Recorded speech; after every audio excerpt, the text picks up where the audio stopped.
Hello, I'm Paul with RGS Restorations, and I'm at the range today, and I wanted to do a test on barrel leading, fouling, whatever you want to call it, but specifically as it relates to lead bullets.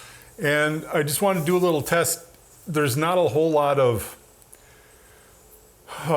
firm, definitive evidence as to exactly what causes it. A lot of it seems to be a little bit, you talk to different people, different sources will say different things. So I just want to do a little test today to see, is it a function of velocity? Is it a function of chamber pressure? Is it a function of bullet hardness? So today I have 3 different hardness of bullets. One is a Brinell 8, which I do, most of my bullets are cast at that for most general shooting. And then I have our other hardness is a Lyman, basically number 2 or TerraCore, and I think those are they Brinell out at like 15. And then I water dropped the casting of the number 2, which brings the Brinell up to about 22. So all that being said, I figured we'd start with 3 different powders, and I'll discuss each one of those and also the bullet hardness that I'm shooting at the time and roughly the velocities. Now we're not gonna really monitor for groups, although I take that back. We are going to monitor for groups. Groups are not our priority here. We're going to check for barrel leading. So I have a Borescope, and we're going to just do a leading check with the Borescope between each different round and do a cleaning. And we'll see what we end up with on that. So this should be interesting. I have a lot of different rounds to shoot, so I'm not going to waste any time, and we'll get started.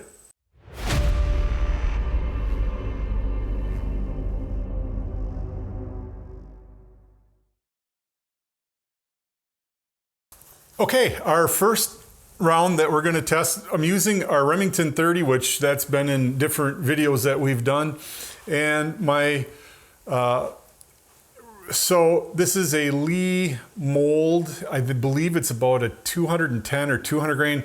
Doesn't matter. The grain weight changes as you go from a more pure alloy to a higher alloy mix. So pure lead is always going to weigh more than a high alloy, and I think the grain weight on these is shifting at least by about 10 grains. I think I'll put all that maybe at the end of the video or something and show all that. So another thing is I slugged the barrel on this, and their groove diameter is 309. All of the bullets have been sized to 310, so we're 1/1000 over groove diameter. And that's a whole nother test I want to get into on bullet size and leading and how that interacts. But today I wanted to keep it with just basically velocities. I wrote down the chamber pressures where they were available on this. So our first one is going to be 9.5 grains of 700X powder. The book says it should be at about 1172 feet per second. I'm running a Brinell of 8 on that bullet, and our pressure should be about 23.8 CUP. So this round I'm almost positive has no leading, but we're going to start shooting and find out.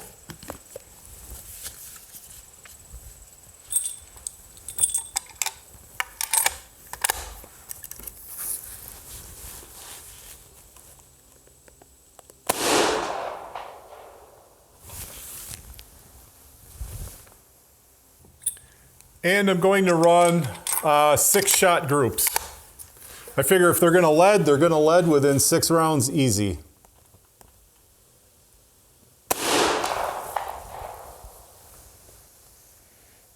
So that first shot was a clean bore, and it is way low.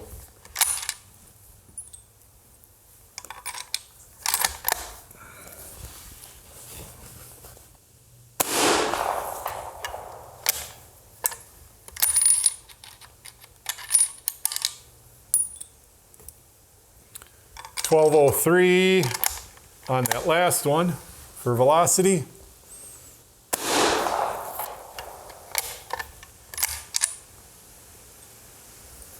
.1210.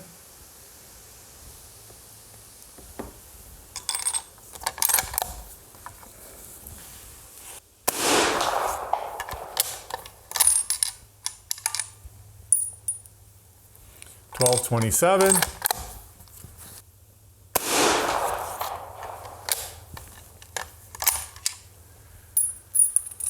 and 1219. So overall, the group really isn't that horrible. Once it took from a clean bore, it took 2 shots to kind of bring it into where it wanted to be. But that is 6 shots with the 9.5 of 700X. And I will get things ready here to start a new string, and we're going to do an inspection on that bore. Okay, so this is checking our bore after shooting the 9.5 grains of 700X. And of course this wants to be funny at this point. So I'm using the Lyman Bore Cam 2 with this. And anyway, so there is some lead in the bore. Not sure if I would call it leading or not. You're always going to get some remnants of whatever it is you're shooting, whether it's copper. It looks like there's a little fleck of lead there. So there's some lead in there. Let's run a brush through it and see what we get. It's a little dark. I'm not seeing any lead. No lead is coming off. So, and I'm not feeling any obvious signs of any leading. From a standpoint of it grabbing, no chunks on the patch. So I would call that good. We'll take a quick peek with the Borescope once again.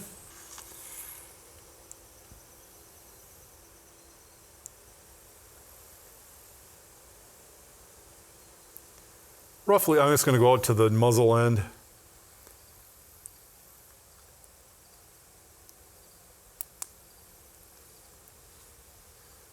Roughly about the same. Nothing tremendous. Okay, so nothing really to, I would say, be concerned with there. Our next round, which is going to be 700X powder again, but this time it's increased in 12.5 grains, which should be pushing us at 1,381 feet per second. And this is also with a Brinell of about 8. I've had pretty good luck, and these are all plain base bullets. There's no gas checks on these. I didn't want to use gas checks to skew any results or any of that. So, yeah. So this one, he got 12.5, 1,381 feet per second. The Lyman Cast Bullet Handbook, I believe, is what I was using for data on this, says that the CUP should be about 35,500. So we'll see what happens here. I don't even want to take a guess with this one as to what way it's going to go.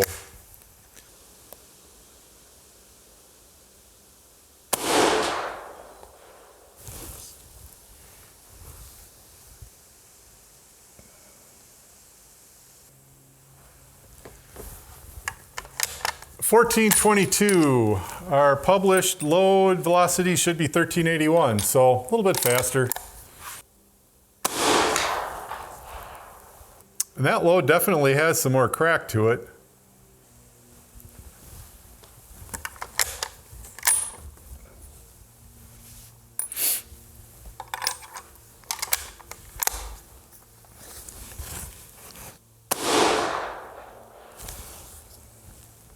$13.55 was the last one. This one is $14.11. Seems to be kind of erratic, and I know for a fact I hit that one is coming up low.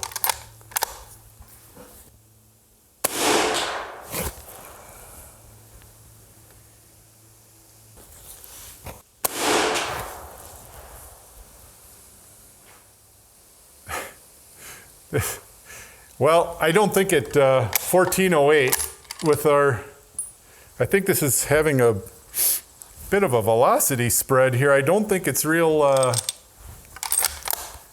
happy with this.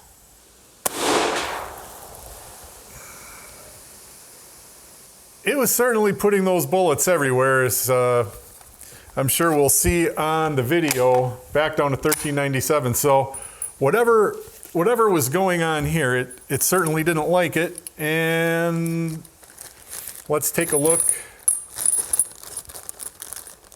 Let's take a look with the bore cam. Looks like there's some lead deposits forming, at least right in the throat area.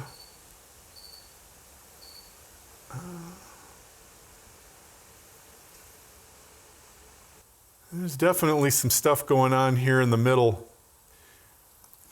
So I am going to do a heavier clean on this right now. One more quick look. So most of our leading was all getting pretty gunky.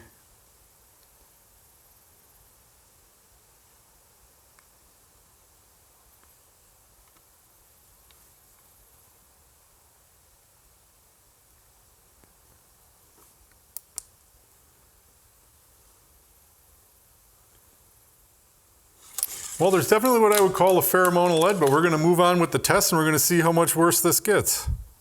All right, now we are going to try the exact same load, but this is going to be the Brinell of 15. So a much harder bullet.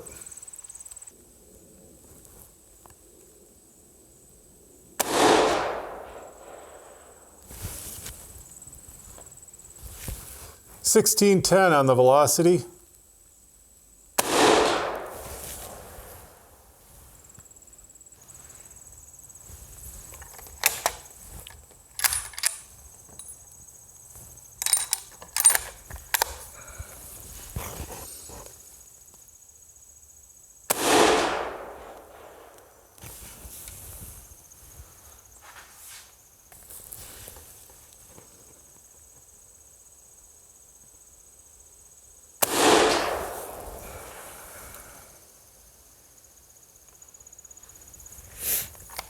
Well, it's a good thing we're not looking for accuracy here, because this wouldn't be that great.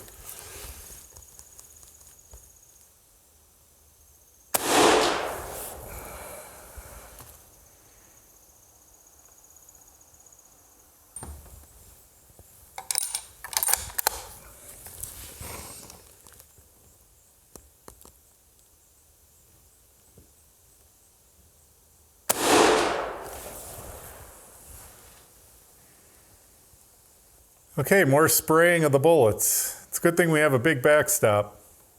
All right, let's see where we are at with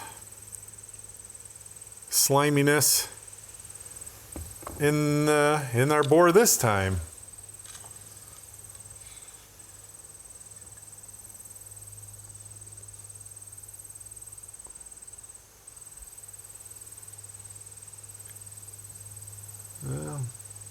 Lead at the case mouth.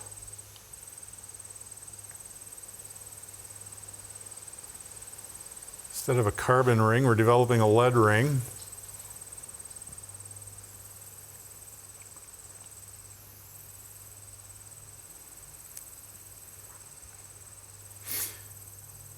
So far, not the patchy, thick,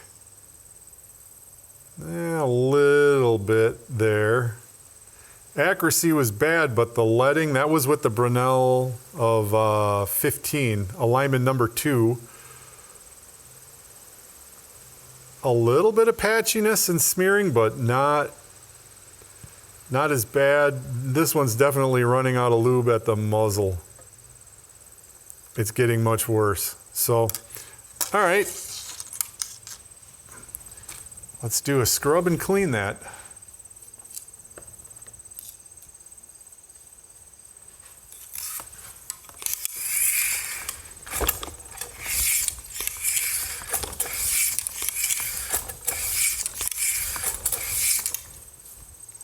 Don't think I'll have to get quite as aggressive as shoving flits in there.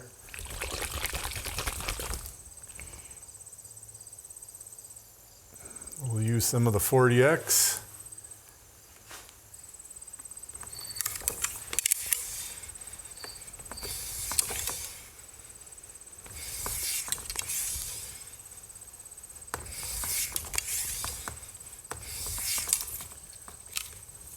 Now I know many people are going to have comments on my bore cleaning technique, and this rifle will never be cleaned in such a manner again. This is not my normal technique.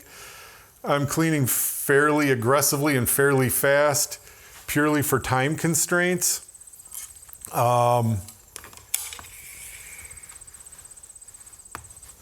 there's a lot of loads here.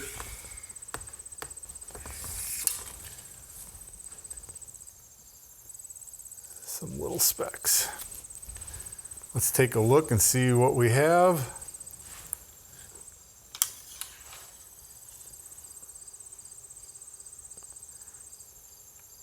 So I haven't shoved a brush in there and really scrubbed at the case mouth.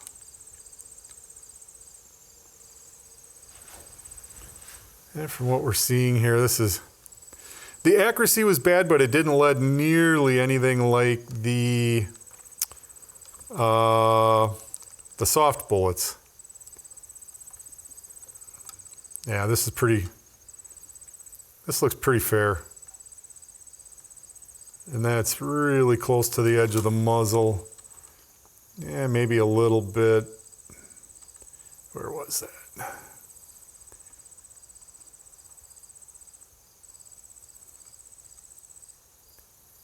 Yeah.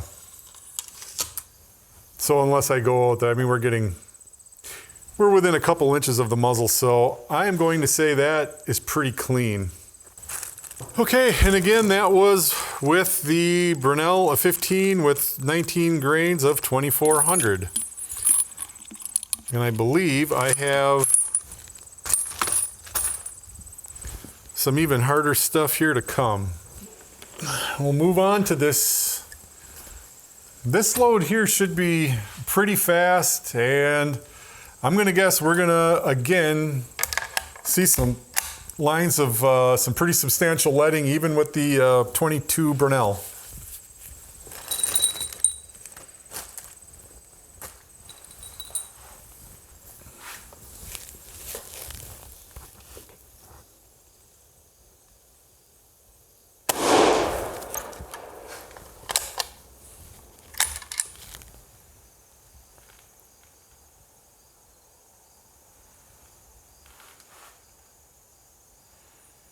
$1964.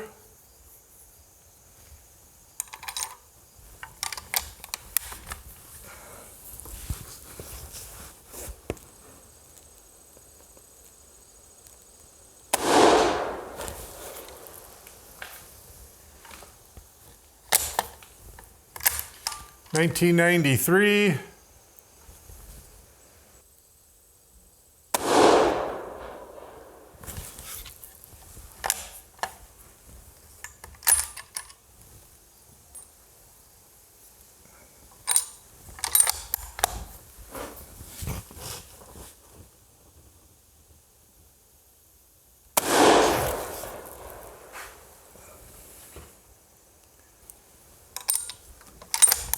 $1986.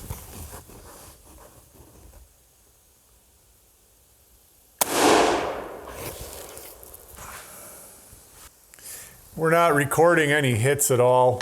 1981. On target, so these things clearly were not doing any good.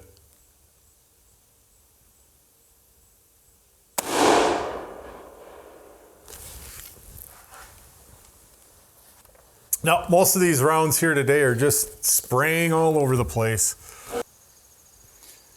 Well, let's see if we're getting... So again, this is with the water quench Lyman number 2. Extremely hard bullet. And we're not getting that giant smearing lead. Little bit as we head up the barrel a little bit further. Yeah, now we're getting some pretty heavy leading up in here. Heavy leading. Okay. So at that velocity, that bullet is completely running out of lube, and there's just nothing left. So let's go and clean with a tornado, and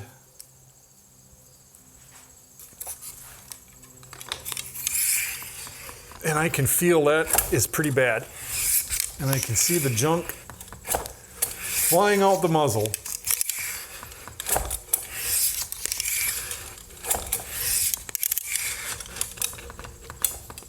Wow. That's nuts.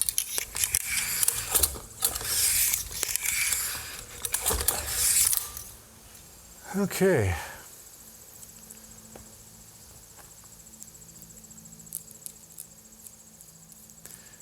I'm going to go straight to flits on this.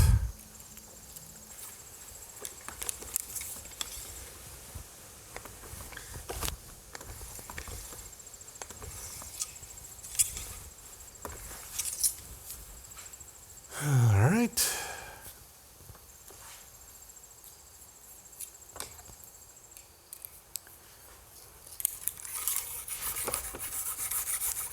This is a dirty mess job.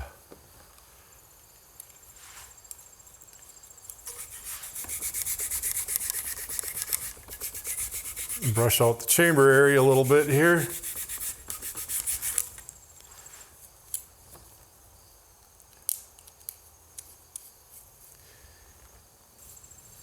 And Hoppy's number 9.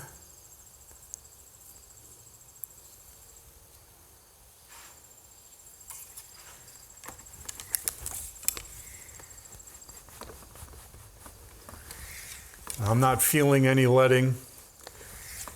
So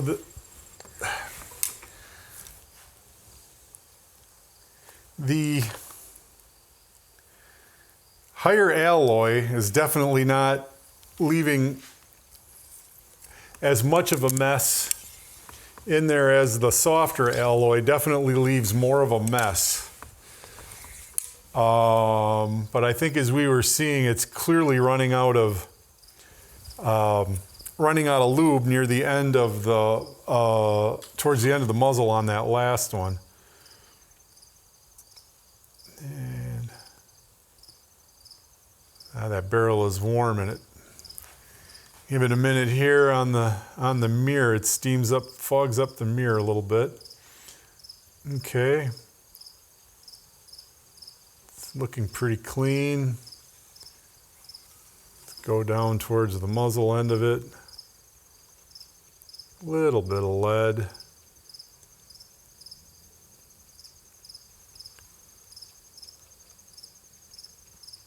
But pretty clean for the most part. Okay, we are on a new string with 22 grains of Reloader 7.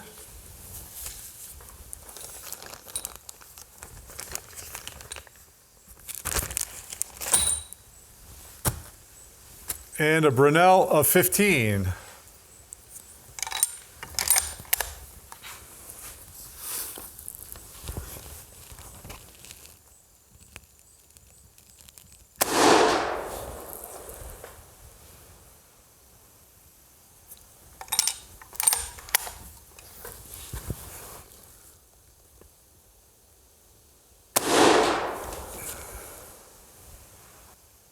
Okay. 1612.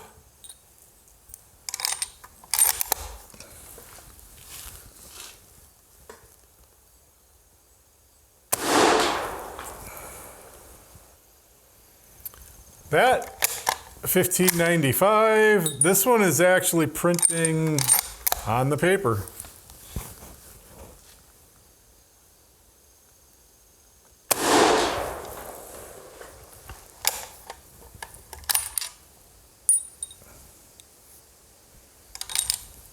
No, I just had to go and say it. No, now it's spit it back out down there, but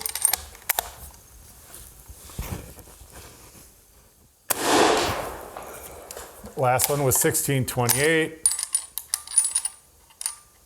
1606. Well, that one went higher. So it looks like we might be experiencing signs of leading.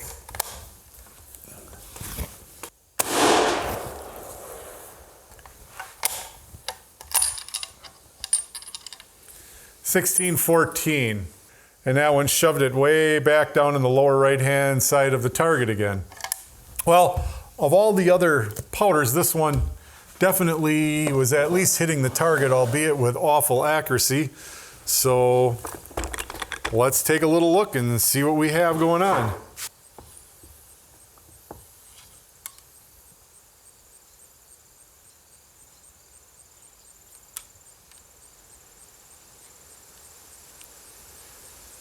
Fairly clean compared to some of the other ones right in that area.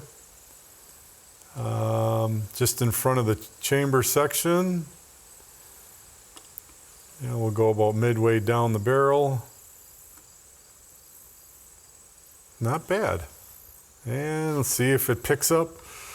All right, it's definitely picking up as we get towards the muzzle. So that might be an instance where that bullet might work with that powder if I put lube in the lube grooves. I did not lube the lube grooves on that bullet. I just rolled it in lead liquid A-LOX. So at that velocity, was at 1600 feet per second, I'm surprised we were doing as good as we were there.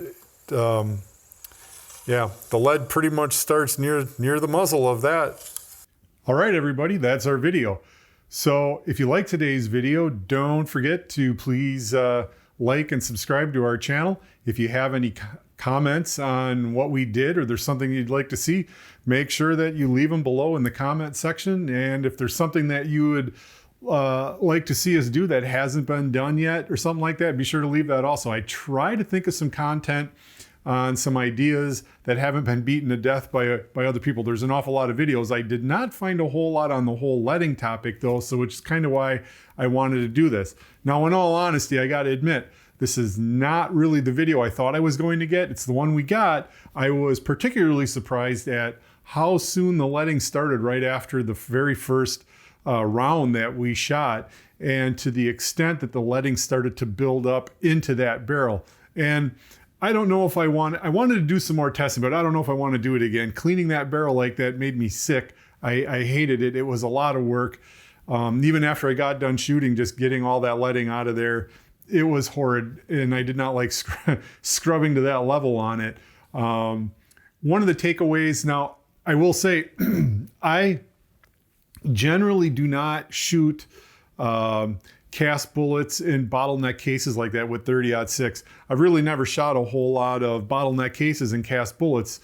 I shoot a lot of cast bullets, almost always shoot cast bullets, but they're almost always in straight wall cases like 45-70, 40-50 sharps, 44-77. I'm either shooting single shots or lever guns. And I know for a fact with my standard Brinell hardness of about 8, I can definitely be shooting at 13, maybe up to 1500 feet per second without getting any leading now. So I don't know if some of that could be necessarily the chamber pressure that you're going to get on a bottleneck case, if it's contributing to that leading or not. And again, all of those were shot without a gas check. I did not want gas checks on them simply to figure that out. And they're nose riding on the bore of the bullet. So maybe that could make sense. Maybe a more traditional bullet with more grease grooves along it, traditionally lubricated, would have offset some of that. I don't know. Like I said, maybe I'll go down that road again, but that kind of leading that I had to deal with on there was not something I want to revisit again. But I can definitely go and, show some bigger calibers like the 38s, 44s, 45s, even a lot of the 40s. You certainly be in that 1400 feet per second range and not get any leading. And that's with a fairly soft alloy of about, number 8. And for a lot of the other shooting, I do breech seating. When the alloys get too hard, you cannot mechanically breech seat, even gets really hard. So you need to have a softer alloy, and I never had any problems. But that leads into a whole discussion of the modern coated bullets, and I wanted to do something with that, but I was waiting for a new barrel on another rifle I wanted to use for that on a 45. Well, I could always maybe use 40, but either way, if there's some stuff like that that you guys would like to see, chime in and let us know. The only other takeaway I had from that, it almost seemed the slower the powder got, the leading started further down the barrel. Almost seemed, I almost have to myself look at that again and kind of see if that's exactly what happened. But it seemed like the faster powders were happening more like from the breech end in the middle of the barrel, where the slower powders, the leading seemed to be a little bit more towards the muzzle. So is that a function of just running out of lube? I don't know.